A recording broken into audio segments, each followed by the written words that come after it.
Welcome once more to history's dark lullabies, a place where the soil does not keep its secrets, but whispers them in the language of bones and forgotten cities. Tonight, we do not explore objects of personal malice, but something older, something colder. We delve into the quiet, dusty vault of the deep past to uncover finds that unsettle not because they are haunted, but because they rewrite our understanding of what humanity is and what it is capable of. These are not cursed trinkets. They are foundational truths excavated from the dark, and their implications echo with a silence more disturbing than any scream. Settle in and let us journey back to the very foundations of who we are. Number 1, the screaming mummies of the Guanajuato Museum. Our first discovery does not come from the sands of Egypt, but from the arid highlands of central Mexico, in the city of Guanajuato. In the 19th century, a cholera epidemic swept through the region, claiming lives with terrifying speed. A law was enacted requiring families to pay a perpetual burial tax to keep their loved ones interred in the municipal crypts. Those who could not pay saw their relatives exhumed. What workers found, however, was not mere skeletons. The unique combination of the region's dry, mineral-rich soil and the crypt's sealed environment had created a phenomenon of natural, spontaneous mummification. The bodies were preserved with a shocking, leathery immediacy, but it is not their preservation that disturbs. It is their expressions. The so-called screaming mummies of Guanajuato are frozen in what appears to be pure, terminal agony. Their jaws are wrenched open in silent, eternal screams.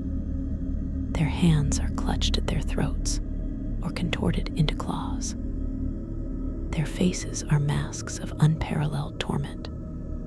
For decades, the explanation was folkloric and horrifying. These were victims buried alive, their final, suffocating terror captured forever by the preserving earth. The modern, scientific explanation is, in its own way, perhaps more profoundly unsettling. Forensic pathologists and thanatologists, specialists in death, suggest these poses and expressions are the result of rigor mortis and post-mortem muscle contraction in combination with the effects of a rapid, dehydrating death. Cholera is a vicious killer. It causes extreme dehydration, violent muscle cramps, and asphyxiation as the body fails. The scream is likely the recession of lips and skin from the teeth and gums as the body desiccated, combined with the natural settling of the jaw. The clawed hands are a classic carpoptal spasm from tetany, a common effect of terminal electrolyte imbalance. Yet, even knowing this, the disturbance remains.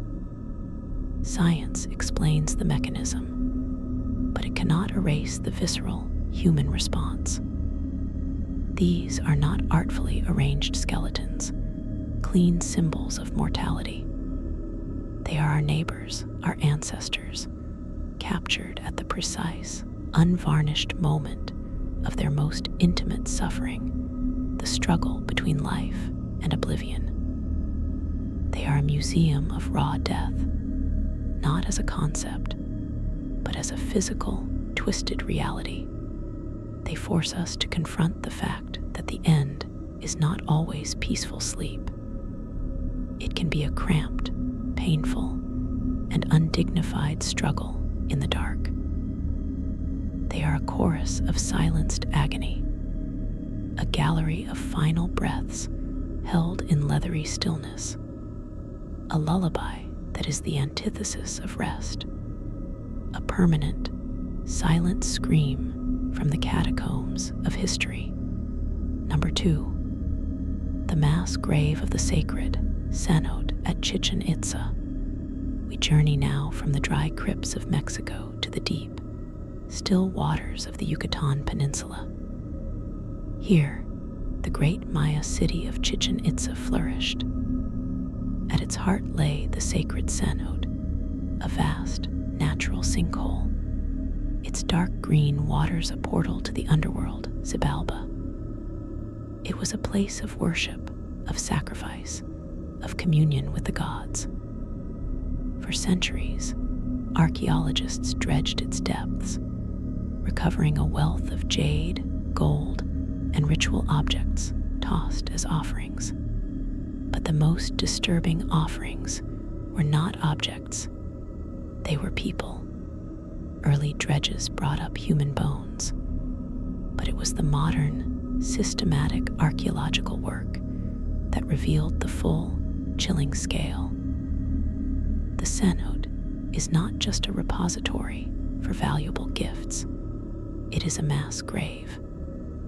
The remains of over 200 individuals have been identified, with the true number likely far higher. And the demographics tell a story that chills the blood. While some were adult warriors or priests, a shocking number were children, and very young children at that. Analysis of the bones shows patterns of cut marks, consistent with ritual defleshing and dismemberment before their bodies were consigned to the water.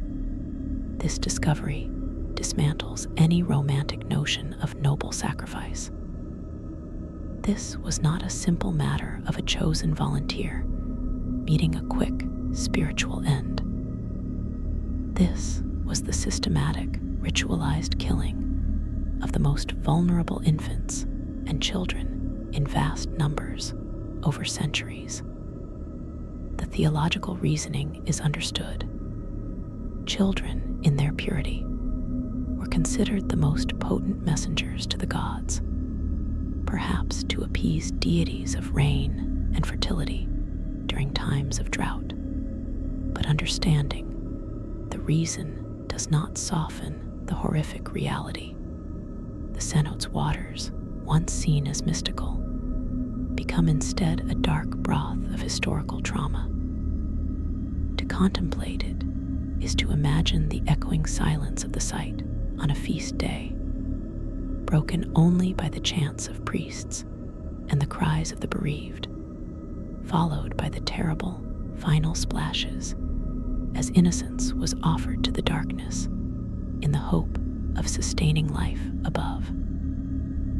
It is a testament to the absolute power of belief and the terrifying lengths to which a civilization will go to secure the favor of unseen forces. The cenote does not hold cursed treasure. It holds a sunken cathedral of despair, a waterlogged archive of sanctioned murder. Its surface a perfect green mirror reflecting not the sky, but the depths of a collective cultural nightmare.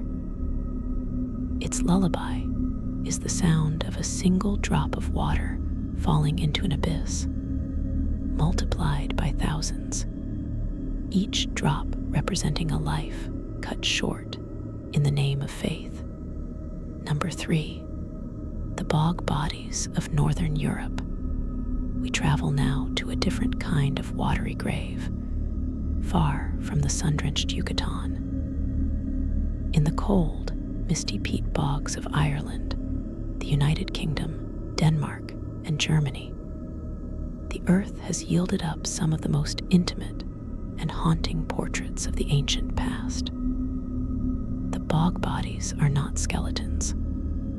They are individuals, preserved with startling fidelity by the unique, acidic, oxygen-poor environment of the sphagnum moss. Their skin is tanned to the consistency of leather. Their hair and fingernails remain. Their last meal is sometimes still in their stomachs. They are, in effect, time travelers, but they are travelers who met grotesque ends. Toland man, found in Denmark, lies with a gentle, sleeping expression, a leather noose still tight around his neck. Grobel man, also from Denmark, has his throat slit from ear to ear in a gaping, horrific smile. Lindo man from England was strangled, hit on the head, and his throat cut a triple kill of overkill. These are not accidents or battlefield casualties. The nature of their deaths, the ritualized violence, the evidence of binding, the careful placement in the bog speaks of sacrifice, of execution, of punishments for crimes we can only guess at. The profound disturbance of the bog bodies lies in their terrifying particularity. We are not looking at a statistical analysis of Bronze Age violence. We are looking directly into the face of Toland man, seeing the stubble on his chin, the lines on his forehead. We are looking at the carefully manicured hands of Grobel man. We know what Lindo man last ate: a charred griddle cake made from barley and wheat. These details render them not as archaeological specimens, but as people. And then we see the noose, the slit throat, the crushed skull. This juxtaposition, the mundane human details with the extreme ritualized violence, creates a cognitive dissonance that is deeply unnerving. It forces us to acknowledge that the people of the past were as complex, as individual, as real as we are, and that their world could be one of profound, sacred brutality. The bogs were not dumping grounds, they were liminal spaces, portals to the gods, and these individuals were the chosen conduits. Their deaths were, in the worldview of their society, necessary and meaningful. But from our vantage point, separated by millennia, yet connected by shared humanity, we see only the violated individual, forever frozen in the moment of their terrifying, sanctioned murder. They are the past reaching out to grip us with a leathery hand, their silent, preserved faces asking unanswerable questions about justice, faith, and the price of community. Their lullaby is the slow, cold seep of peat water, a sound that speaks of swallowing, of secrets kept, of voices silenced in the mire, and preserved for eternity as a testament to the fact that the line between the sacred and the savage is, and perhaps always has been, whisper thin. Number 4, the catacombs of Palermo's Capuchin monastery. We move from the scattered, watery graves of the bogs to a curated, meticulous city of the dead. Beneath the sun-baked streets of Palermo, Sicily, lies a spectacle that transforms the concept of mummification from a natural accident into a chilling social ritual. The Capuchin catacombs are not a haphazard ossuary. They are a vast, silent necropolis where, from the 16th to the early 20th centuries, the local elite, clergy, nobility, prosperous burghers, underwent a process of deliberate preservation and display. Their desiccated bodies, some still clad in the rotting finery of their era, hang in rows along cool, tiled corridors or recline in open niches, arranged by gender, profession, social status. The initial disturbance is, of course, visceral. The faces, shrunken and leathery, grimace in eternal silence. The empty sockets peer from under the brims of dusty hats. The skeletal hands clutch crucifixes that now seem like feudal talismans against the decay they adorn. But the deeper, more lingering disquiet comes from the intention. This was not an act of forgetting, but of obsessive, prideful remembrance. It was a society's attempt to cheat death's final anonymity, to assert in the face of oblivion that I was here. I mattered. Look upon my face and know my name. The inscriptions plead for prayers, but the effect is a boast. The catacombs present a harrowing taxonomy of vanity. There is a corridor for virgins, their heads wreathed in rusted metal flowers. A room for professionals, doctors, lawyers, their tools of trade placed beside them. Families are grouped together, a macabre echo of the portrait gallery. The most famous resident is Rosalia Lombardo, a 2-year-old girl who died in 1920, and is so perfectly preserved she seems merely asleep, a sleeping beauty in a glass coffin. Her illusion of life, the most haunting thing of all. The catacombs force us to confront the uncomfortable relationship between piety and narcissism, between the desire for eternal rest and the craving for perpetual witness. They are a museum of failed mortality, a grand, crumbling monument to the human refusal to surrender to the earth. The air is thick with the dust of powdered bones and the ghosts of social climbing. Its lullaby is the sound of 100 moth-eaten silk gowns rustling in a non-existent breeze, a whispered, centuries-long argument about what it means to be remembered, and the horrifying, leathery price of that wish. Number 5. The Neolithic Shrine of the Skulls at Göbekli Tepe. We now voyage back far beyond written history to the very dawn of monumentality. On a windswept hill in southeastern Turkey, at a site called Göbekli Tepe, archaeologists uncovered not a village or a city, but a temple complex so ancient it predates Stonehenge by 6 millennia. Built by hunter-gatherers before the invention of agriculture or pottery. Its massive, T-shaped limestone pillars, carved with elaborate reliefs of animals, scorpions, foxes, vultures, lions, are arranged in great stone circles. It is a place of staggering mystery and power, rewriting the story of human civilization.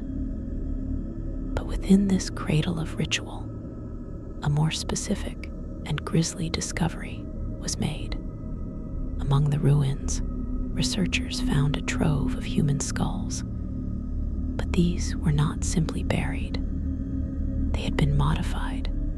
Deliberate, precise incisions and holes were carved into them post-mortem. Ochre paint was applied.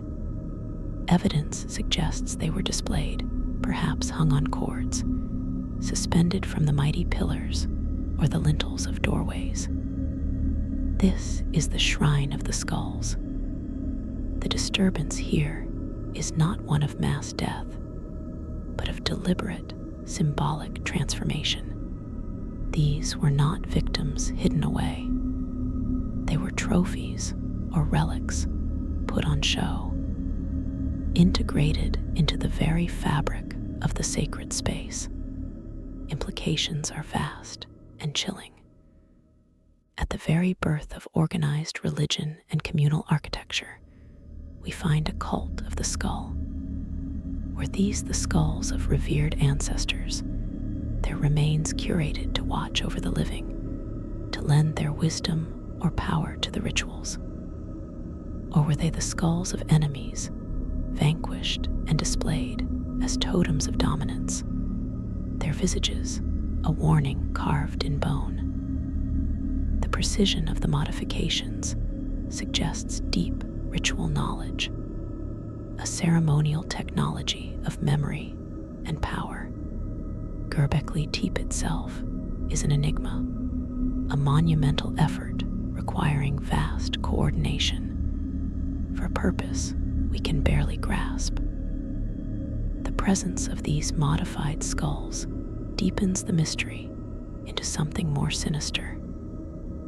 It suggests that the genesis of human collective spirituality, the thing that brought us together to build the impossible, may be intimately tied to the veneration of death, the manipulation of the dead, and the architectural display of mortal remains. The lullaby of Göbekli Tepe is the wind whistling through the sockets of mounted skulls, a melody from 10,000 BC that tells us our first temples were not just houses of the spirit, but galleries of the dead, and that our urge to reach for the divine may have always been clasped in a bony hand. Number 6, the Chamber of the Nightmares in the Minoan Palace of Knossos. We turn from the stark, Stone Age mystery of Göbekli Tepe to the lush, sophisticated world of Bronze Age Crete, the Minoan civilization, famed for its vibrant art, graceful palaces, and supposed peaceful matriarchal culture.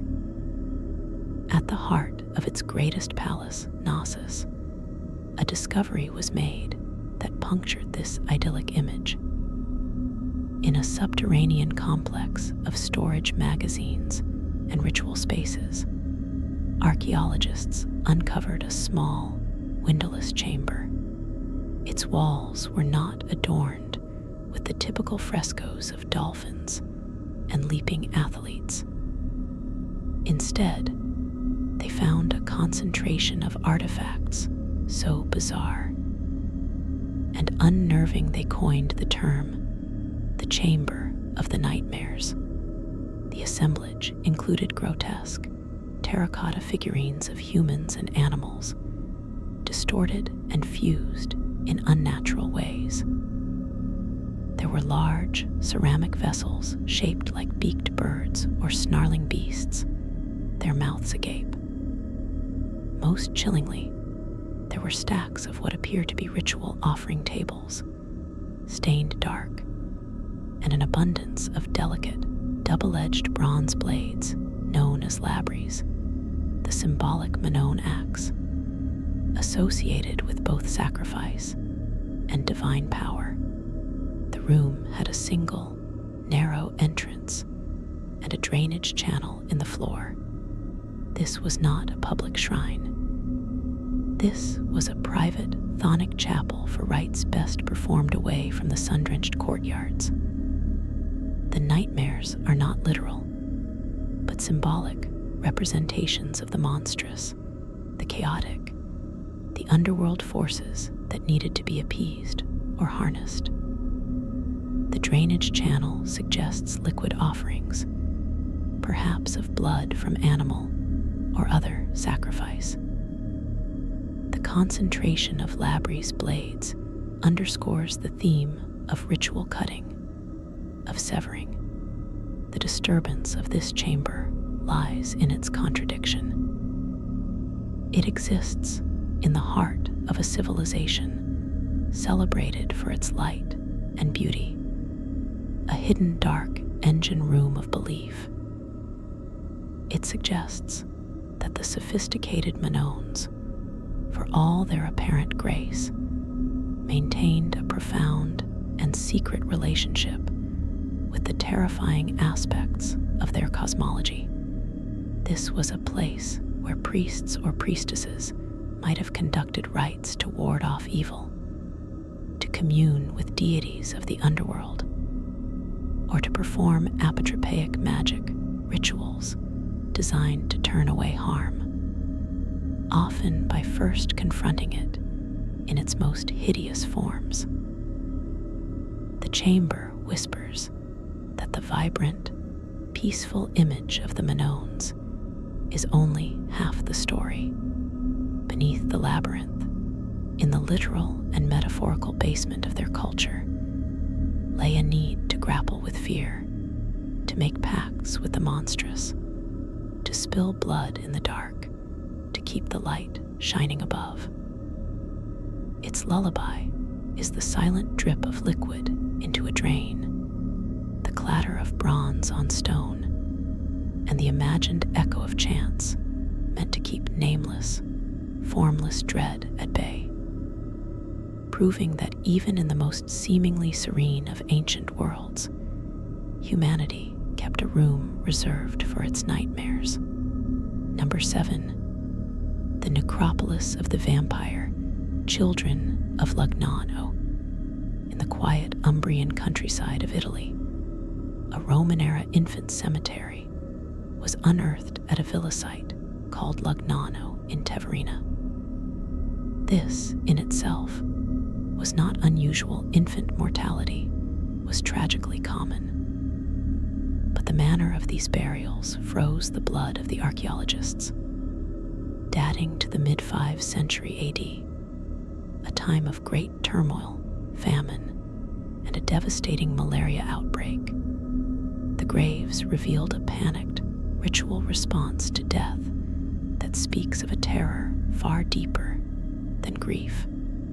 The tiny skeletons, most under 3 years old, were found subjected to bizarre apotropaic rites, rituals intended to ward off evil. Stones were carefully placed in their mouths. Large, heavy tiles were laid across their bodies, pinning them to the earth. One infant was buried with the remains of a puppy, its head severed and placed beside the child. Another had a stone forced between its jaws. These are classic folkloric remedies for a shroud eater, or a revenant, a being that might return from the grave to harm the living, often associated with the spread of disease. In short, these Roman parents, in their desperate sorrow, believed their own dead children might become vampires. The profound disturbance here is layered. First, there is the heart-wrenching evidence of a mass die-off, likely from malaria, which would have struck the community with bewildering, feverish horror. Then, there is the cultural rupture. These were Romans, inheritors of a supposedly rational, legalistic tradition, resorting to the oldest, most primal folk magic in their hour of need. But the deepest cut is the intimate betrayal.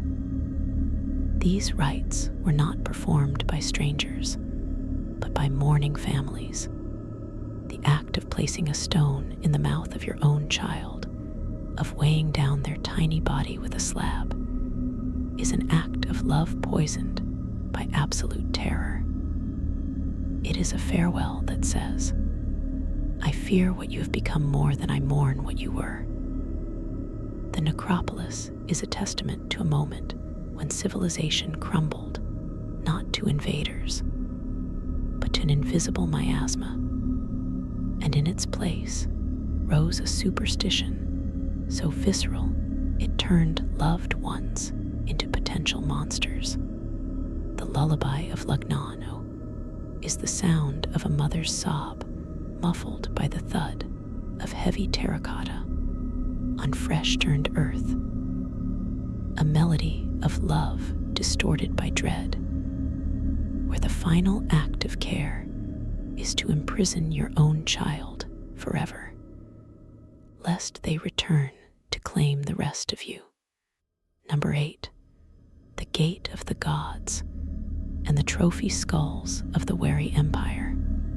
High in the Andes of Peru, the pre-Incan Wari Empire built a vast, complex civilization known for its mastery of terraced agriculture, road networks, and imposing architecture.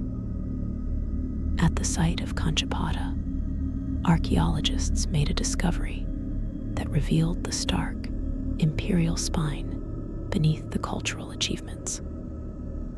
They found a specialized ceremonial complex centered on what they termed the Gate of the Gods, a massive, D-shaped structure, and surrounding it, in dedicated pits, they uncovered the remains of human sacrifices on an industrial scale.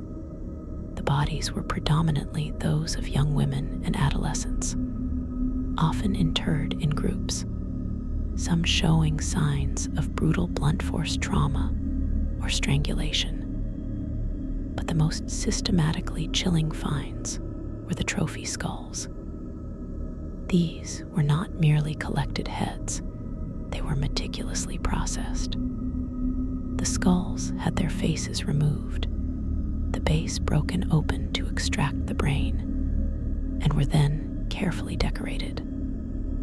Some were painted with vivid pigments, red, yellow, white.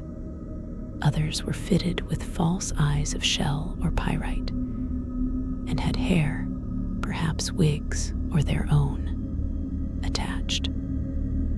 A hole was drilled in the top, likely so they could be suspended on a cord or mounted on a staff. This is state-sanctioned, sacralized terror. The Wari were not just killing people, they were transforming them into permanent, portable objects of power and propaganda. A decorated trophy skull was a symbol of Wari dominion, a testament to their god's favor, and a clear, ghastly warning to subject peoples. The Gate of the Gods was not just an entranceway, it was a factory for producing sacred relics from human beings. The disturbance lies in the cold, bureaucratic efficiency of it all. This was not the passionate violence of battle, but the calculated, ritualized dismantling of a person into a political and religious token. It speaks of an empire whose spiritual and political authority was literally built upon a foundation of curated, sanctified human remains. The lullaby of Conchapata is the silent, painted gaze of 100 shell-eyed skulls, swinging gently in the Andean wind, singing a song of absolute power that begins with the crack of a cranium and ends with the chill beauty of an object stripped of all identity save that of conquest. Number 9. The Ashurbanipal Corpse Library of Nimrud. We travel now to the heart of the ancient Assyrian Empire, to the city of Nimrud, ancient Kalhu. In the palace of the fearsome king Ashurbanipal, archaeologists discovered one of the ancient world's greatest treasures, his legendary library, a vast collection of cuneiform tablets containing epic poetry, scientific texts, omens, and administrative records. But amidst this wealth of knowledge, a more sinister catalog was found. Assyrian kings were meticulous chroniclers of their own brutality, and their royal inscriptions are carved stone headlines of terror.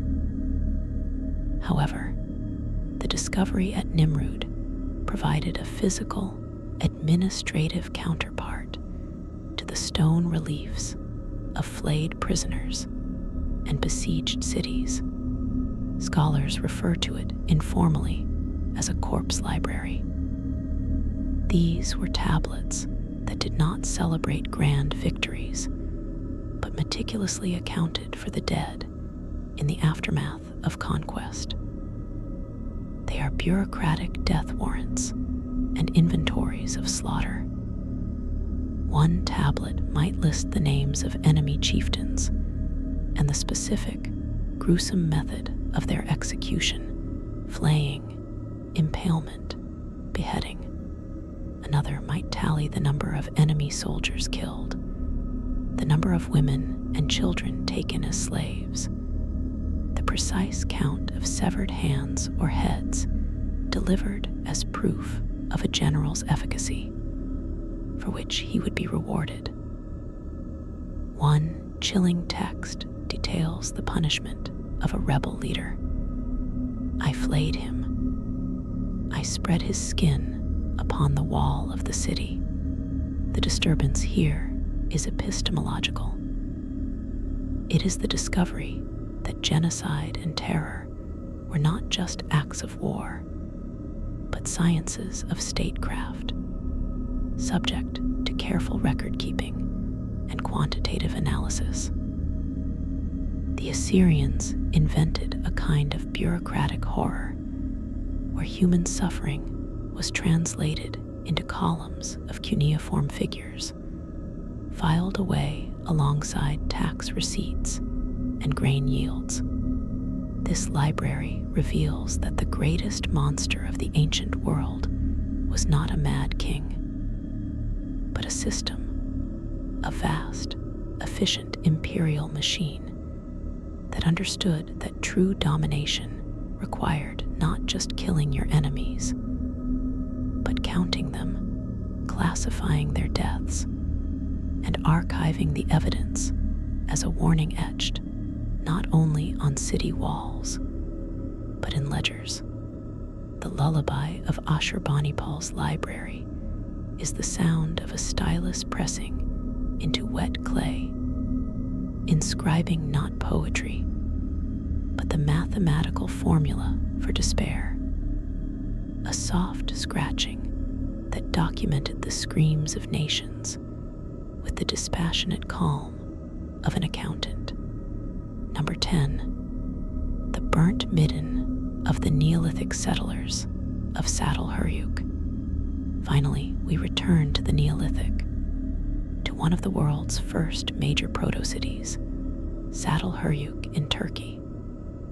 This was a place of stunning artistic expression and complex social structure, where homes were entered through roofs and the dead were buried beneath the floors. For years, it was seen as a relatively peaceful, egalitarian society.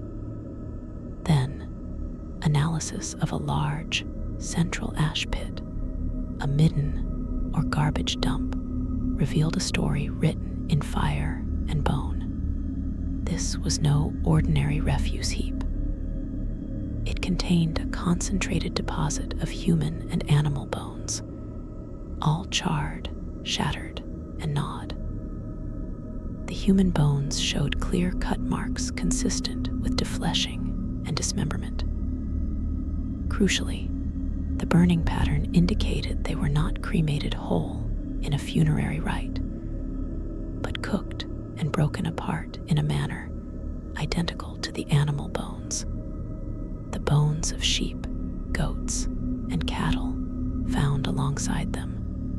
The evidence pointed overwhelmingly to one conclusion.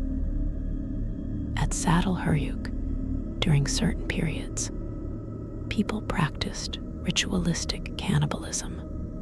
This is perhaps the most fundamentally disturbing discovery of all, for it strikes at the core of the human-inhuman divide. This was not starvation cannibalism born of desperation. This was systematic, repeated behavior embedded within the life of one of humanity's first experiments in urban living. The leading theory is that this was a form of endocannibalism, the the consumption of the dead within one's own group as a funerary practice, perhaps to incorporate the essence of the deceased into the living community, or to spiritually dispatch them. But the clinical, food processing nature of it, the sharing of the same culinary space with animals, renders the act horrifically mundane. It forces us to abandon the comforting narrative of a linear march from savagery to civilization. Here, in one of the cradles of settled life, of art and agriculture, we find a practice that to our modern sensibility is the ultimate taboo, treated as a normal part of the cultural fabric. The burnt midden of Saddleharyuk is a fireplace where the concepts of ancestor, food, and waste blur into one choking smoke.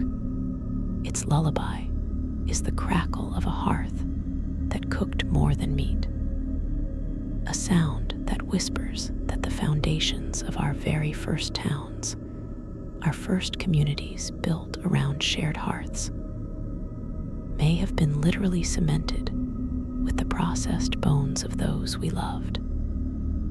A final, intimate consumption that challenges every notion of where the sacred ends and the profane begins. Number 11. The Well of Bones at Rupkund Lake, the skeleton lake of the Himalayas. High in the frozen, airless solitude of the Indian Himalayas, at an altitude of over 16,000 feet, lies Rupkund like a small, glacial tarn. For most of the year, it is frozen solid, a disk of white in a bowl of sheer rock. But when the summer sun briefly thaws its surface, it reveals a sight that has baffled and horrified for decades. The lake bed is littered with hundreds of ancient human skeletons. They spill from the ice in a gruesome jumble, many still bearing flesh and hair, preserved by the cold. This is the Skeleton Lake. Local legend spoke of a king, a queen, and their entourage who, centuries ago, offended the mountain goddess Nanda Devi and were struck down by a furious, heavenly hail of iron. For years, science assumed it was a tragic pilgrimage group caught in a sudden, catastrophic avalanche or storm. But then, modern radiocarbon dating and genetic analysis wrote a new, more bizarre, and far more unsettling chapter. The bones were not from one event, but from two distinct periods, separated by 1,000 years. And the newer group, dating to around 1800 AD, told a strange story. They were not a homogeneous pilgrimage party, but a genetically diverse group, some from South Asia. But surprisingly, many with ancestry linking them to the Eastern Mediterranean, modern-day Greece and Crete. The disturbance of Rupkund is not merely the scale of death, but its profound mystery and isolation. What were these disparate people doing in this lethally remote, high-altitude pass, so far from their homelands? Were they mercenaries, travelers on a lost Silk Road route, followers of some obscure, pan-regional cult drawn to the mountain's power? The Hail of Iron legend gained a chilling plausibility when forensic analysis showed many of the skulls had short, deep fractures, consistent with impact from round, fist-sized objects, not weapons, but possibly large hailstones, the kind generated by the freak supercell storms the Himalayas can unleash. Imagine the scene. A diverse caravan, trudging across the roof of the world, is suddenly pummeled by a barrage of ice stones the size of cricket balls.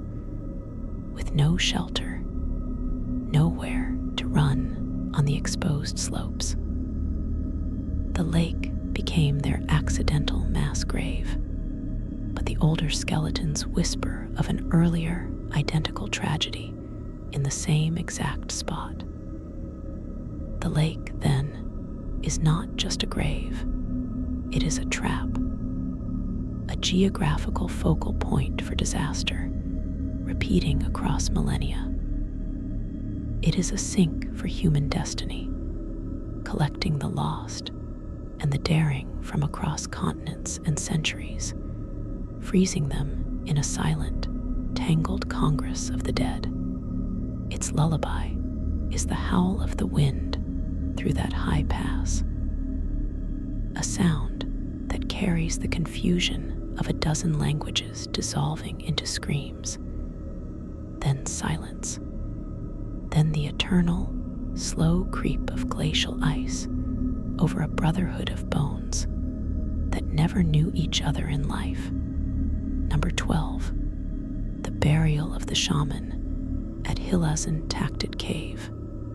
We journey back, far back, to the very dawn of ritual, to the Natufian culture of the Levant, some 12,000 years ago, on the cusp of the agricultural revolution.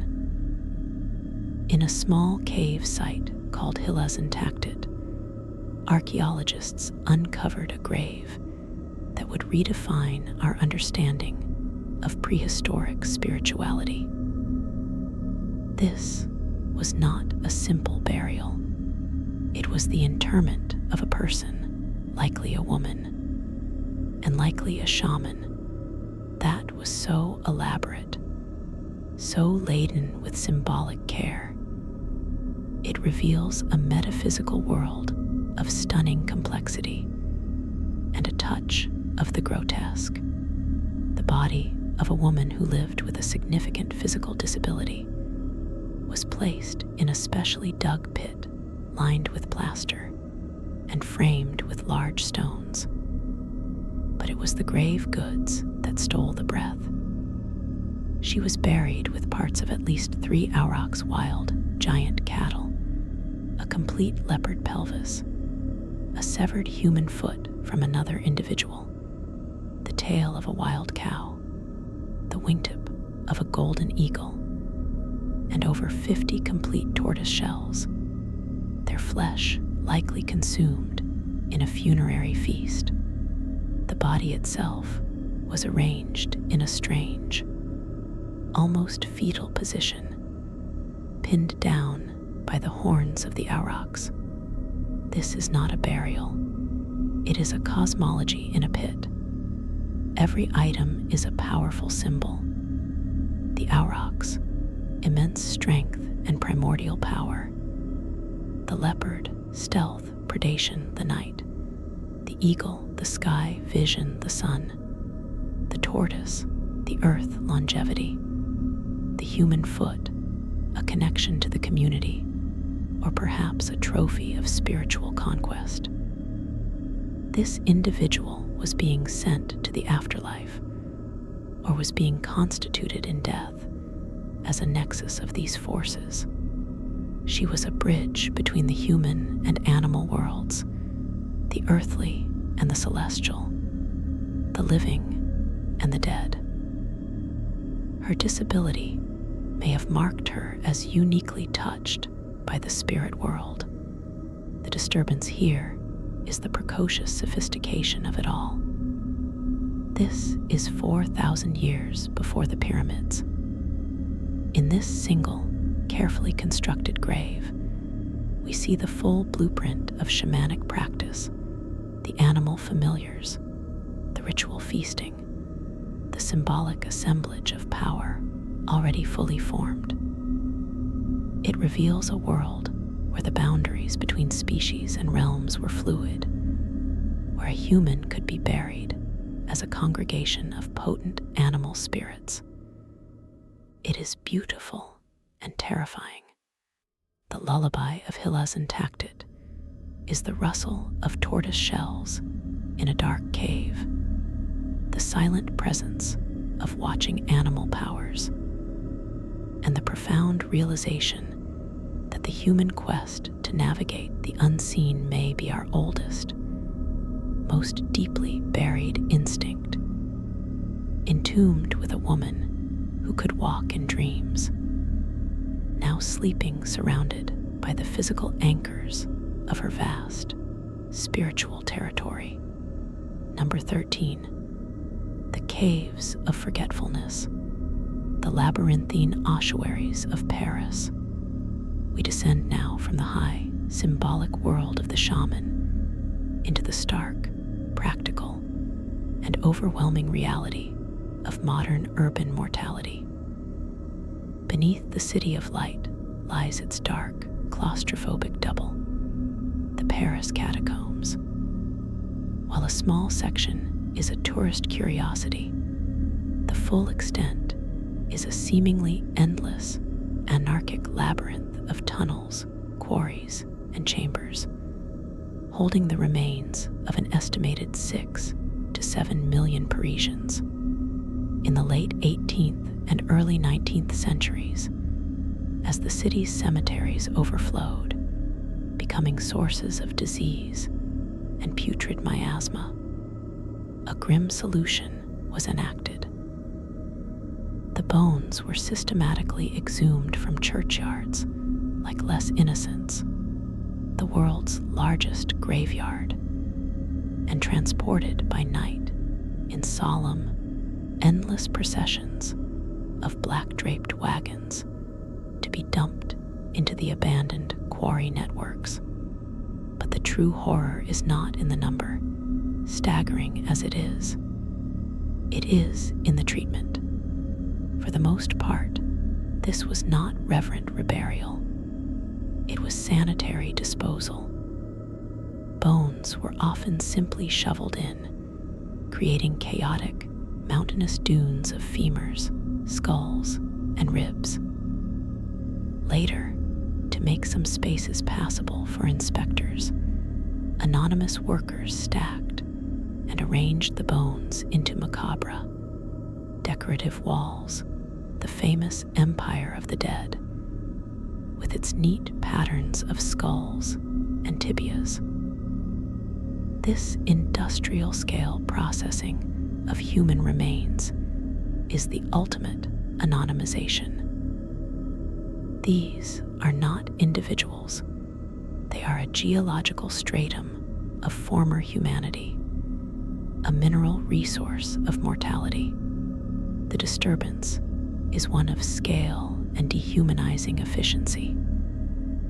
The catacombs are the physical manifestation of a society confronting its own biological exhaust, the sheer, unsustainable volume of its dead. They are a monument to urban planning born of pestilential necessity, to walk those narrow, damp passages, surrounded by walls composed of the grinning, identical faces of millions, is to feel the weight of history not as a story, but as a mass, a silent, screaming population reduced to a building material. It is a hive built not by, but of the dead. The lullaby here is not a sound, but a pressure, the sheer, silent, suffocating weight of 6 million untold stories, compacted into limestone galleries.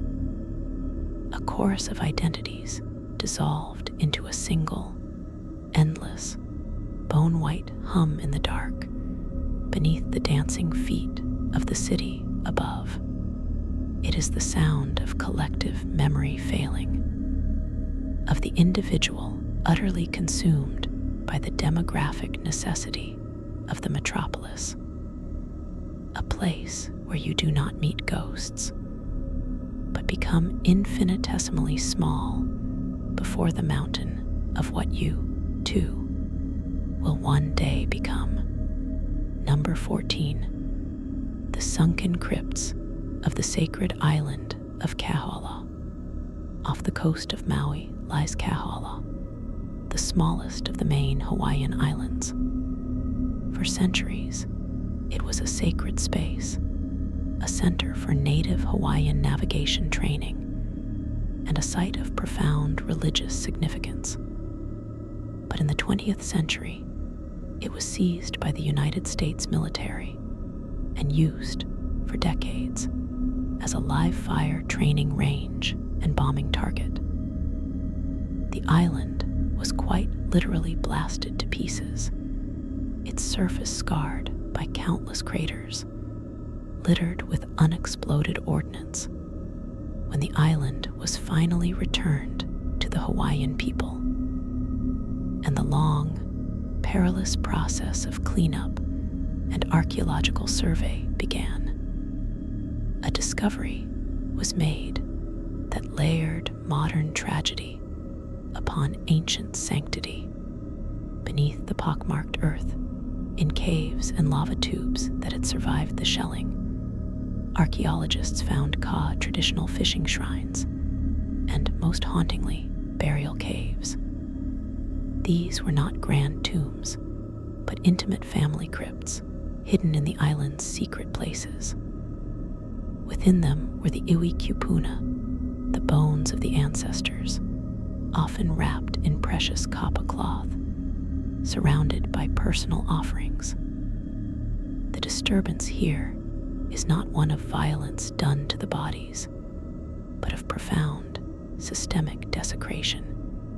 For generations, as the U.S. Navy and Army practiced war on the surface, dropping bombs and strafing the land with machine gun fire, directly underneath their ordnance, in the trembling dark, lay the sacred remains of the very culture they were, in a broader sense, overriding. The image is almost too potent to bear. The concussion of a 500-pound bomb detonating on the surface, the shockwave traveling through the volcanic rock, shuddering the bones of a kupuna who had been laid to rest with prayers and songs centuries before. It represents the ultimate collision of worlds, the ancient, spiritual, and connected versus the modern, mechanistic, and obliterating. The crypts of Kahala are not archaeological sites in the traditional sense. They are wounds. They are evidence of a cultural psyche being physically bombarded into submission. With the most intimate, sacred spaces of the past literally underlying the target practice for war. Their lullaby is the opposite of sound. It is the vacuum left by an explosion, a silence that is not peace, but annihilation, followed by the faint, settling rain of soil and shrapnel upon stone that holds the memory of a people's connection to land, sea, and sky. A connection now fractured by the thunder of practiced destruction from above. Number 15. The Tower of Silence, Infant Burials of Carthage. We voyage to the ancient Phoenician city of Carthage, a powerhouse of Mediterranean trade and Rome's most formidable rival. The Greeks and Romans levied a horrific accusation against the Carthaginians for centuries, that they practiced child sacrifice to their god Baal Hammon and goddess Tanit. For a long time, modern scholars dismissed this as propaganda, wartime slander. Then, archaeology began to speak from the Tophet. The Tophet was a sacred precinct separate from the city's main cemeteries. Within it, archaeologists have unearthed thousands of small, urn-like vessels. The initial, hopeful interpretation was that these were burial urns for children who had died naturally, a poignant nursery of the afterlife. But the scale was wrong. The numbers were far too great to represent normal infant mortality. Then came the meticulous analysis. The urns contained the cremated remains of children, mostly newborns, but some up to the age of 5. Mixed in with their charred bones were the bones of lambs and young goats, also cremated. The inscriptions on accompanying stone markers were chillingly uniform. They were vows, ex votos, offered to Tanit and Baal. They did not express grief, but fulfillment. It was vowed, they say. It was offered. The evidence points, inescapably, to the reality of the practice. This was not sporadic, desperate sacrifice in times of crisis, but a regular, institutionalized element of Carthaginian state religion, likely practiced by the elite to secure divine favor for commercial ventures, military campaigns, or political power. The disturbance is in the chilling normality of it.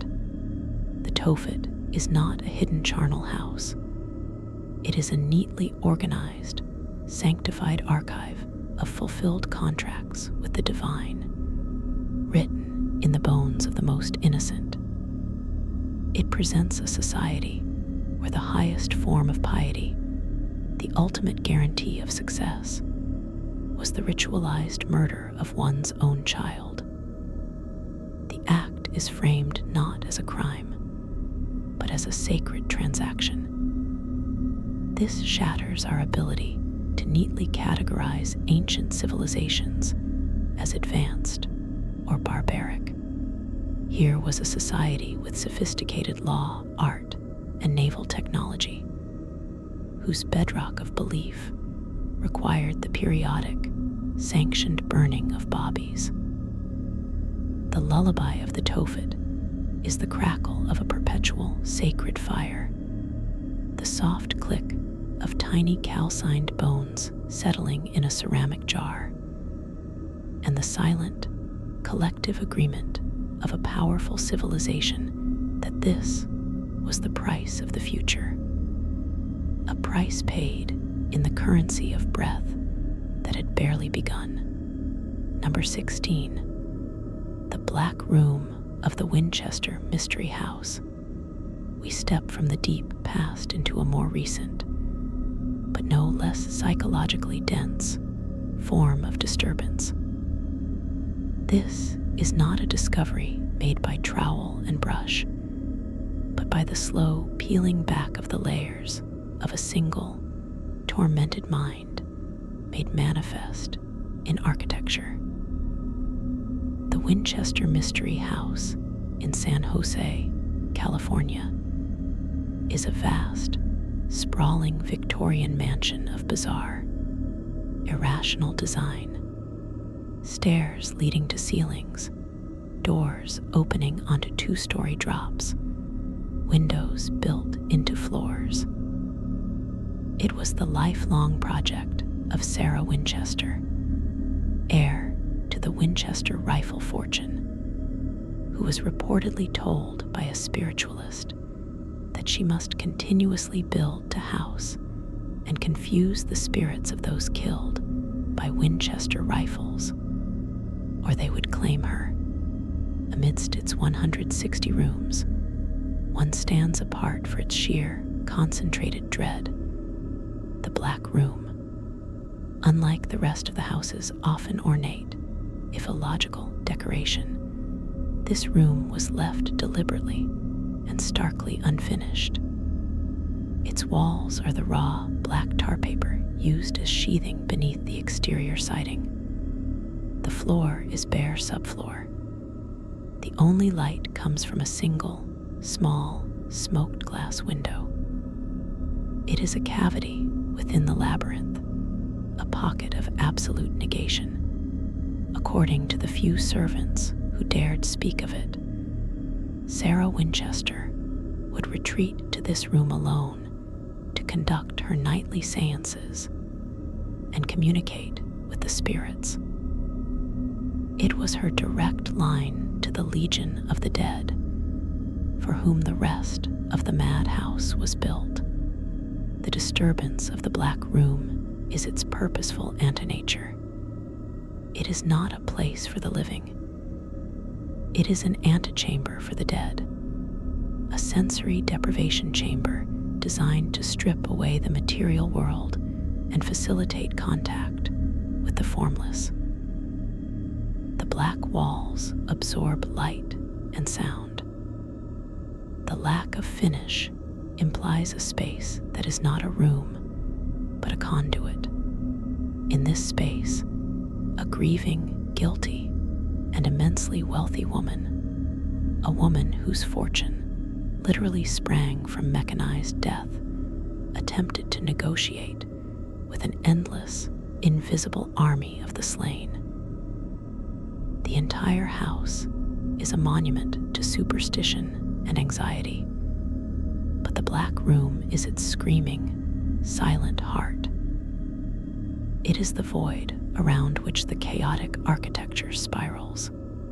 Its lullaby is the sound of a lone woman's whispers in perfect blackness, a dialogue with countless imagined voices of the victims of the American frontier, a conversation that fueled 50 cents worth of construction for decades, building a mansion not for pleasure, but as a frantic, physical ransom paid to the ghosts of progress, with one dark, empty room reserved as the toll booth between the worlds. Number 17, the forbidden city of the Derinkuyu underground metropolis, in the windswept heart of Cappadocia, Turkey. A man renovating his home in 1963 knocked down a wall and discovered a passageway. That passage led to another and another, until it became clear he had stumbled not upon a cellar, but upon a throat leading into the belly of the earth. This was Derinkuyu, an ancient, multi-level underground city carved from soft volcanic tuff, capable of housing an estimated 20,000 people, along with their livestock, food stores, wine presses, chapels, schools, and communal kitchens. It plunges over 200 feet into the earth, a labyrinth of sheer survival. The initial awe at its scale gives way to a deeper, claustrophobic unease.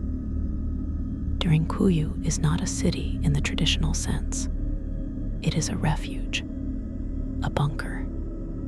Its existence is a permanent testament to a state of perpetual, generational fear. The massive, circular stone doors, wheels of rock that could be rolled shut from the inside, sealing each level independently, speak not of community, but of siege. The air shafts, ingeniously disguised on the surface, whisper of a people who learned to breathe without being seen. The disturbance here is the totality of the retreat. This was not a temporary hiding place. This was an entire civilization turned inward, down, away from the sun. For centuries, the inhabitants of Cappadocia lived with the knowledge that at any moment they might have to abandon the world of light and vanish into this stone termite mound for months or years at a time, fleeing Persians, Romans, Arabs, Mongols, walk its narrow, sloping passages is to feel the weight of that collective anxiety pressed into the very walls. The air is still, cool, and smells of ancient dust and trapped time. It is a monument to paranoia made manifest in breathtaking engineering. It whispers that the height of human ingenuity is often born not from aspiration, but from terror. Its lullaby is the sound of absolute silence in a stone womb, the muffled thud of a rolling stone door sealing out the world, and the slow, shared breath of thousands waiting in the dark for a danger above to pass, a danger that always, inevitably, returned. It is the song of a species that learned to dream of safety, not in towers reaching for heaven, but in tunnels burrowing away from history itself. Number 18, the tomb of the sunken skulls, the maritime midden of St. Helena, on the remote, bleak island of St. Helena in the South Atlantic, later Napoleon's prison. A team excavating a drainage ditch in the 1990s uncovered a dense, tangled mat of bones. This was not a formal cemetery. It was a refuse pit, a midden from the early days of the island's use as a reprovisioning stop for the East India Company's slave ships in the 17th and 18th centuries. The bones belonged to enslaved Africans, likely those who had died in the appalling conditions of the ship's holds during the Middle Passage or shortly after being brought ashore. They were not buried with rites, but dumped with the other detritus of the voyage. The sheer, callous functionality of the site is what chills. These were not victims of a ritual or a battle. They were casualties of an economic equation. Their bodies, stripped of all humanity, became logistical problems to be disposed of efficiently. The bones showed signs of malnutrition, disease, and the stresses of confinement. But the most haunting detail was the arrangement. The skeletons were interlocked, jumbled, thrown in without care. It was a democracy of discard. The site is a fossilized snapshot of the moment. A human being was transformed, in death, into mere waste product of a global enterprise. This midden is perhaps a more honest grave than any memorial. It does not allow for the sanitizing language of the tragic costs of history. It shows the cost in its rawest form. A pit of bones, hidden near the shoreline, where the surf's sound would have masked the sound of shovels. It is the shadow archive of the age of enlightenment and mercantile ambition. Its lullaby is the crash of the South Atlantic waves on volcanic rock, a sound that drowned out the moans from the slave ships in the harbor and later covered the thud of earth on the anonymous dead, a relentless, amnesia-inducing roar that tried, but failed, to bury the evidence of an economy built on turning people into things, and things into garbage. Number 19, the cache of the broken masks at the Neolithic site of Nahal-Hemmer, deep in the Judean desert, in a dry cave overlooking the Dead Sea known as Nahal-Hemmer. Archaeologists found a cache from 9,000 years ago that was not a burial, but a storage room for ritual. The contents were stunning in their preservation and their strangeness. Intricately woven baskets, rare seashells, beads, and lumps of what was once the world's oldest known glue. But most arresting were the lifelike, plastered skulls and the haunting, painted stone masks. These masks, carved from soft limestone, are not like later Greek theater masks. They are small, meant to be worn on the face, with piercing, drilled eyes and grim, slitted mouths. Some bear traces of vibrant paint, stripes of green and red. They are utterly, profoundly alien. They were found carefully stored alongside the plastered skulls, which represented ancestors, suggesting they were used in ceremonies by the living, perhaps to channel spirits, deities, or the identities of the honored dead. The disturbance of Nahal-Hemmer is the vision it gives us of Neolithic ritual consciousness.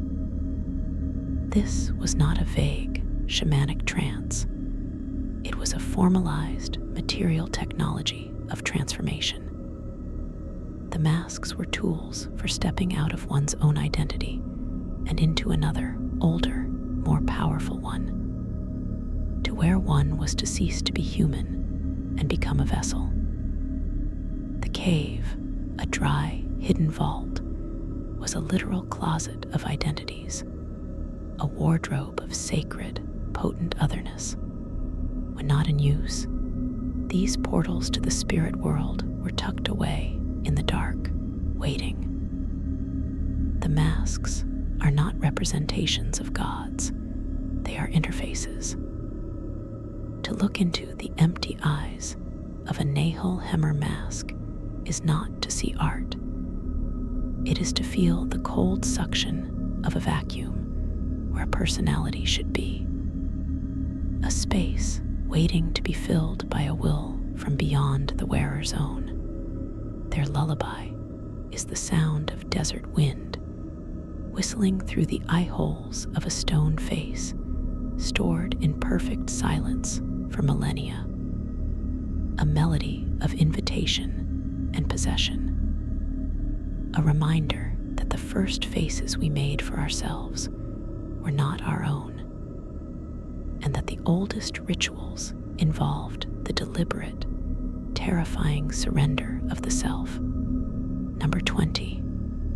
The Well of the Weeping Women, the Psychiatric Asylum Middens. Our final stop is not in the distant past, but in the recent, shuttered institutions of the 19th and early 20th centuries.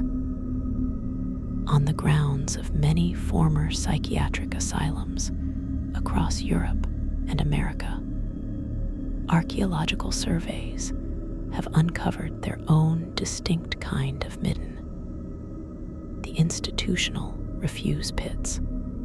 These are not filled with grand artifacts, but with the shattered detritus of daily life and treatment. Broken ceramic plates from the commissary, hundreds of patent medicine bottles, many containing now unthinkable concoctions of bromides, opiates, and heavy metals. And most poignantly, the personal effects of patients that were deemed contraband or unnecessary. Broken combs, single earrings, worn-out shoes, homemade trinkets, and letters that were never sent. But one find, repeated at several sites, cuts to the quick. Vast quantities of simple clay tobacco pipes, and a significant number of these pipes have their stems deliberately bitten through, the clay shattered between teeth. Forensic analysis of tooth marks confirms this was done by the patients, not by accident. This is the Well of the Weeping Women, a silent, archaeological testament to anxiety, frustration, and unbearable inner tension, given one of the few physical outlets available. The act of biting through a pipe stem is a gesture of stifled scream, of a stress so profound it sought release in the destruction of the very object meant for a moment's calm. These pits are the shadow archives of silenced minds. They contain the history of treatment as a material culture of control, the sedative bottles, the uniform crockery, and they contain the fragile, broken echoes of the individuals who endured it, the bitten pipes, the lost buttons, the forbidden tokens of identity. They are not grand curses or mass sacrifices, but an archaeology of quiet, cumulative despair. The disturbance is in the mundane, aggregate horror. Each bitten pipe represents 1,000 internal storms with no release, a scream absorbed by clay instead of air. The asylum midden is the true memento mori of the spirit, a place where broken things tell the story of broken minds, curated not by museum keepers, but by the unfeeling machinery of institutional life. Its lullaby is the faint, collective click of 100 clay stems snapping in 100 solitary rooms, a sound unheard by the doctors, buried in the earth with the other evidence of a society's attempt to manage the human mind by discarding its inconvenient fragments. It is the sound of the soul, not in grand tragic opera, but in the small, definitive snap of something giving way under pressure. Number 21. The geoglyphs of paranoia, the Nazca lines, and the Palpa figure, sprawled across the arid, rainless pampas of southern Peru, are the Nazca lines. Vast geoglyphs so large they can only be comprehended from the air. For decades, they have been sources of wonder and theories of alien runways or astronomical calendars. But one specific set of geoglyphs, recently studied with greater precision in the adjacent Palpa Valley, casts a different, more human, and more unsettling shadow.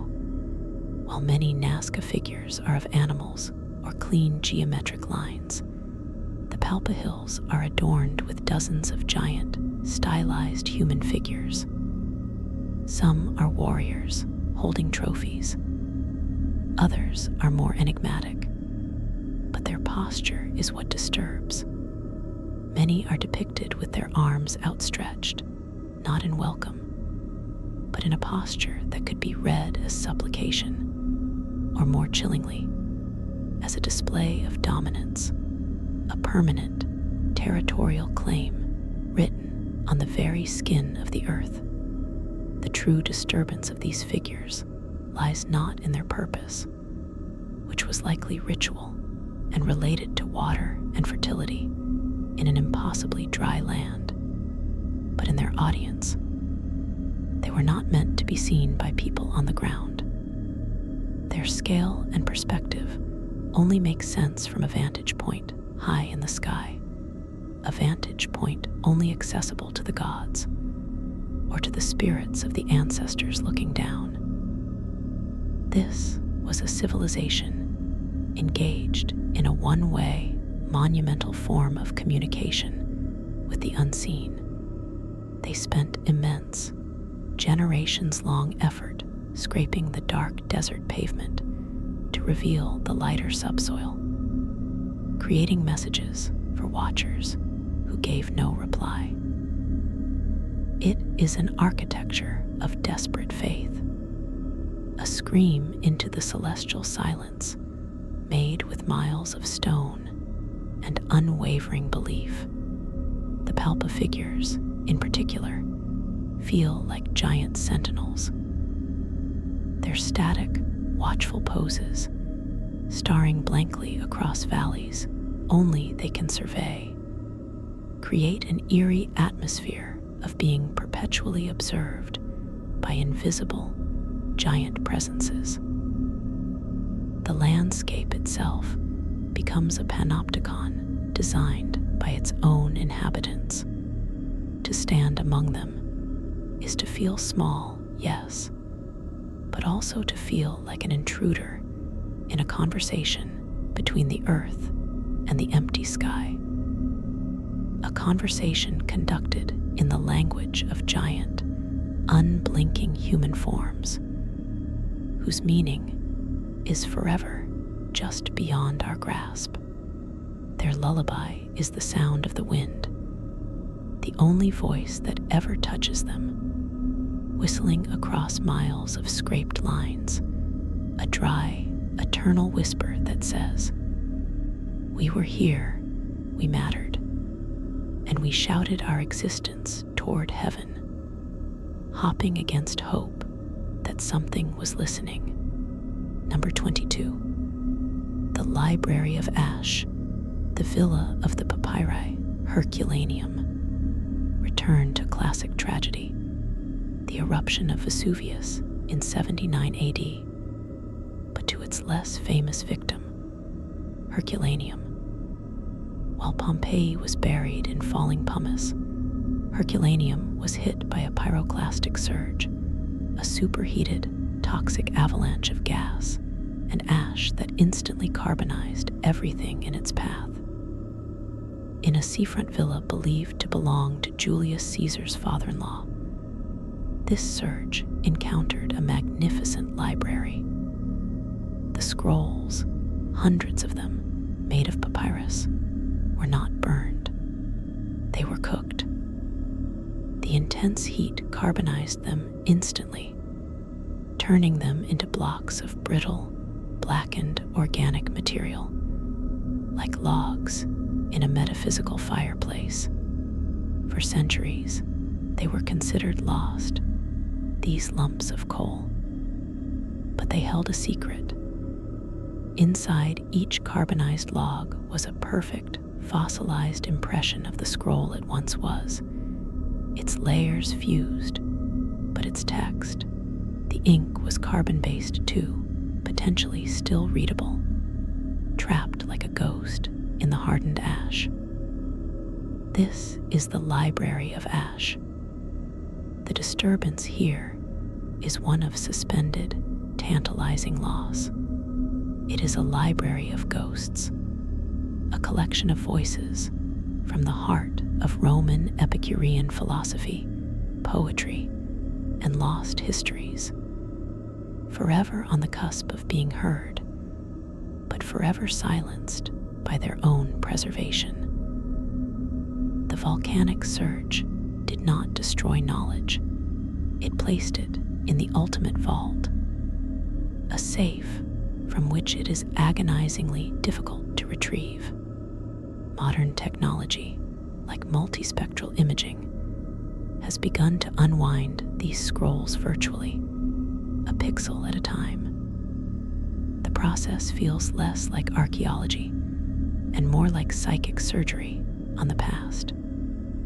Each fragment deciphered is a miracle. Each scroll that crumbles at a touch is a tragedy compounded. The library represents the razor's edge between total loss and miraculous recovery. It forces us to confront the fragility of all we know, all we have written. Our entire understanding of an era sits in a handful of unstable, blackened blocks that could turn to dust. Its lullaby is not a sound, but a silence. The silence of hundreds of unread books, of arguments unmade, poems unsung, histories untold, all suspended in a moment of cataclysmic heat. Their wisdom condensed into an object as fragile as a cinder, waiting in the dark for a fire of intellect hot enough to coax their secrets back into the light, knowing that the attempt itself might be the final act of destruction. Number 23. The Cave of the Forgotten Storm, The Lascaux cave closure and the perfect snapshot. In 1940, in the Dordogne region of France, a group of boys discovered a hole in the ground that led to the cathedral of prehistory, Lascaux Cave. Its walls blossomed with breathtaking, vibrant paintings of aurochs, horses, stags, and mysterious abstract signs created by Paleolithic artists over 17,000 years ago. It was a time capsule of unimaginable value, a direct line to the dawn of human symbolic thought. And humanity, in its love, destroyed it. The breath of thousands of visitors, their body heat, the introduction of outside microbes, caused algae, mold, and calcite crystals, white leprosy, to spread across the masterpieces. The cave was closed to the public forever in 1963. The disturbing discovery here is not the art itself, but the perfect, tragic snapshot its closure represents. Lascaux is now a sealed relic, a memory under glass. The only humans who now enter do so in sterile suits, as if attending a patient in a permanent, fragile coma. The cave exists in a state of suspended animation, a masterpiece we can only experience through facsimiles. Lascaux IV, perfect copies that highlight the profound loss of the original's aura. The cave is a monument to the paradox of discovery. To know a thing is, inevitably, to change it. To love a thing is, often, to kill it with that love. The sealed door of Lascaux is a metaphor for our relationship with the deep past. We long to touch it, to be in its presence, but our very presence is a contaminant. The cave is now a silent, climate-controlled tomb for the world's most vibrant burst of prehistoric genius. Its paintings, which once pulsed with the spiritual and hunting life of the Magdalenian people, now exist in a sterile, eternal twilight, visited only by scientists and cameras. The lullaby of Lascaux is the hum of the dehumidification system, a sterile, mechanical heartbeat keeping a dream alive on life support. It is the sound of our own exclusion, a reminder that some wonders are so fragile that the greatest act of reverence is to turn away, to leave them in the dark, to let the original storm of creation rest in peace, forever unseen, forever perfect in its lost, inaccessible darkness. Number 24. The dust of Srebrenica, the calculus of erasure in the secondary mass graves. To speak of the rolling, green hills of eastern Bosnia is to speak of a landscape that has absorbed a sound too large for history to easily hold. Following the genocide at Srebrenica in the summer of 1995, the world slowly learned the horrific arithmetic. Approximately 8,000 Bosniak men and boys systematically executed. The primary mass graves, grim and sacred pits, were the first terrible sentences in this story, but it was the discovery of the secondary mass graves that wrote the footnote of pure, metaphysical evil, a footnote that unraveled back into the text and poisoned every word. After the executions, the perpetrators were not finished. Haunted by the evidence of their crime, not by conscience, but by the potential for juridical accountability, they embarked on a ghastly logistical project. Using bulldozers and excavators, they returned to the primary grave sites. The earth was reopened, not to bury, but to disinter. The decomposing bodies, the tender, broken covenants of community, were not treated as remains, but as contraband. They were hauled in tangled, muddy loads to new, more remote locations, quarries, remote riverbanks, forest clearings, and dumped into fresh pits.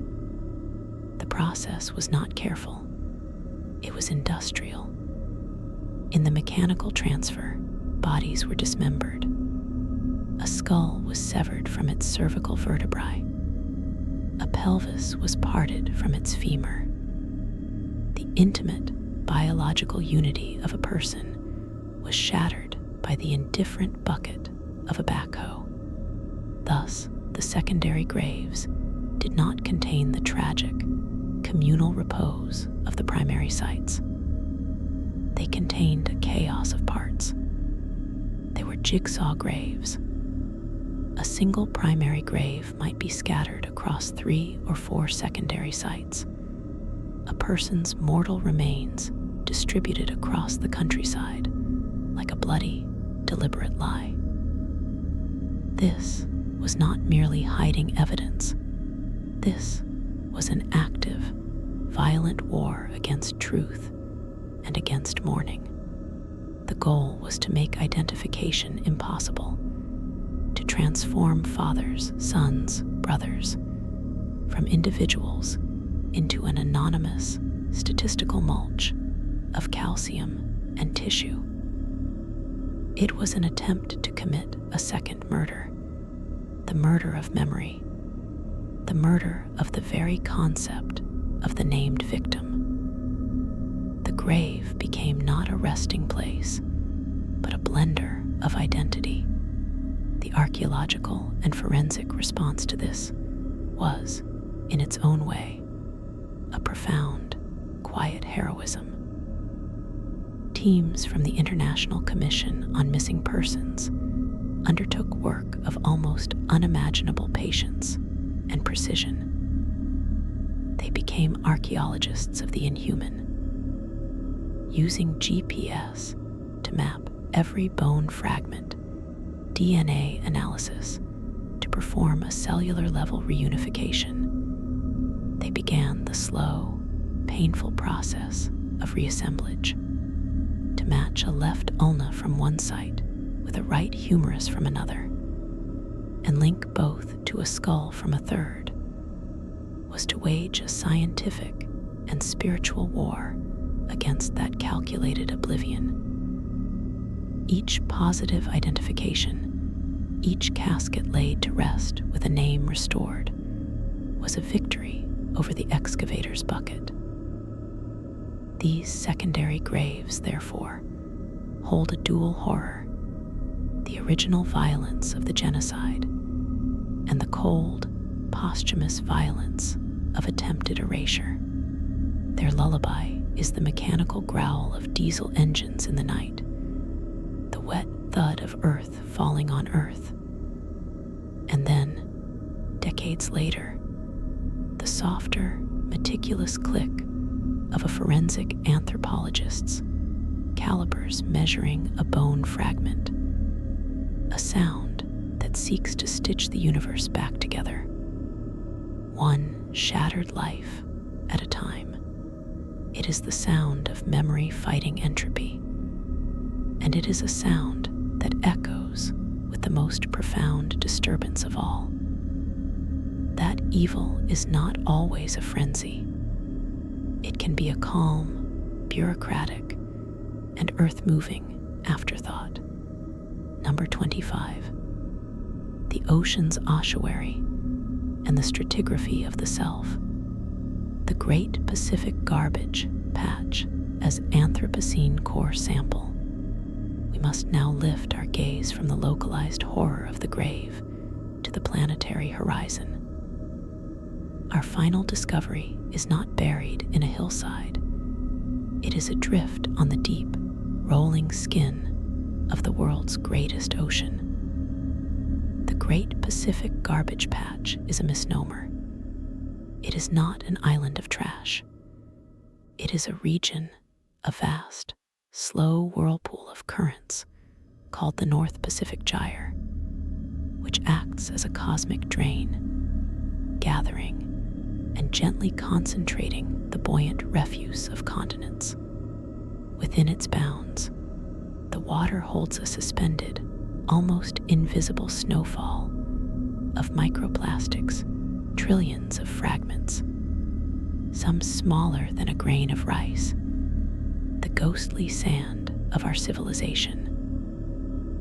Larger items, fishing nets, buoys, bottles, containers, drift like the ruined monuments of a drowned, careless world. This is the ocean's ossuary, but it does not hold bones.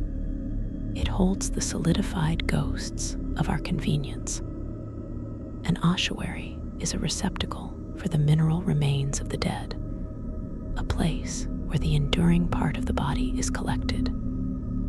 Plastic is our culture's enduring mineral. It is the skeleton of our consumption, and it is here, in the quiet, blue desert of the open ocean, that these skeletons have gathered in a silent, sprawling congregation. For the archaeologist of the distant future, be it a human scholar in a climate-controlled dome or an intelligence we cannot conceive, this will not be a site to be excavated with a trowel. It will be a stratigraphic layer. They will core into deep-sea sediments, into ancient coral, into the lithified remains of the Anthropocene epoch, and they will find this plastic. They will find it intertwined with the fossilized calcium carbonate of creatures that ingested it. They will find a children's toy embedded in a stratum that also holds the isotopic signature of nuclear fallout and elevated carbon levels. This plastic will be our pottery shard, our stone tool, our most ubiquitous and telling artifact. It will tell a story not of ritual or belief, but of a global, daily practice of disposal. It will speak of a species that mastered organic chemistry to create a substance of eternal utility, and then used it primarily for the momentary containment of a beverage or the transport of groceries. The profound, creeping disturbance of the garbage patch is that it is an active archaeological site. We are not discovering it, we are creating it in real time with every decision we make. It is the future, history being written in the present tense with a pen made of polymer. It forces us to see ourselves not as the excavators, but as the buried civilization. We are the ones leaving the midden behind, and this midden is not hidden in a pit, but spread across the very face of the deep. Its lullaby is the silent one of photodegradation, the noiseless cracking of a polymer chain under ultraviolet light, breaking a milk jug into a million tiny, toxic confetti pieces that will sink over centuries to the seafloor, there to await the future's puzzled and likely horrified gaze. It is the sound of our age condensing into a geological fact, a fact that whispers, they were here, and they made things that outlasted their gods, their cities, and their wisdom. Things that now dance forever in the gyres of their dying seas, ending the final stratum. And so we close the ledger. We have walked from the 1st to the 25th through a garden of shadows sown by time. We have seen the terror etched on leathery faces in Guanajuato the sacred violence in the green cenote, the quiet, preserved agony in the peat. We have wandered the bone labyrinths beneath Paris and the fear fortresses beneath Cappadocia. We have witnessed the bureaucratic catalogue of Assyrian horror, the institutionalized despair in asylum middens, and the desperate, giant prayers scratched into the Peruvian desert for an audience of silent gods. These are not ghost stories. They are soil stories. They are the tailies the earth reluctantly gives up when asked, not in shouts, but in whispers of calcium, carbon, and clay. Each one is a dark lullaby, a melody not meant to soothe, but to reveal. A melody that hums of the price of faith, the architecture of fear, the fragility of sanity, the hubris of power, and the quiet, desperate things we do to survive our own minds and our own kind. They are mirrors, these discoveries. In their disquiet, they show us not monsters, but the human face, twisted by circumstance, belief, or despair into shapes we struggle to recognize, yet cannot fully deny. Now let the final layer of silence settle. Let the echoes of bulldozers and the phantom crackle of plastic recede. Let the screams, both silent and sounded, dissolve back into the strata from which they came. You have borne witness. That is enough. The past's weight is immense, but it is not yours to carry into the night. Lay it down here, in this quiet space between words.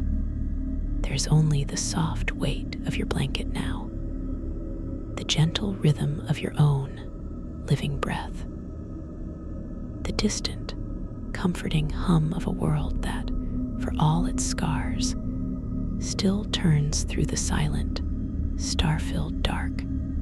Let the deep, healing quiet of now envelop you. Let it be deeper than any tomb, more peaceful than any undisturbed grave. The excavation is over. The lights in the museum are dimming. Sleep now, not in the shadow of these stories, but in the profound, peaceful darkness that exists beyond them. A darkness that is not an end, but a soft, welcoming beginning. Sleep deeply. The past is heard. Its watch is ended. Yours now begins.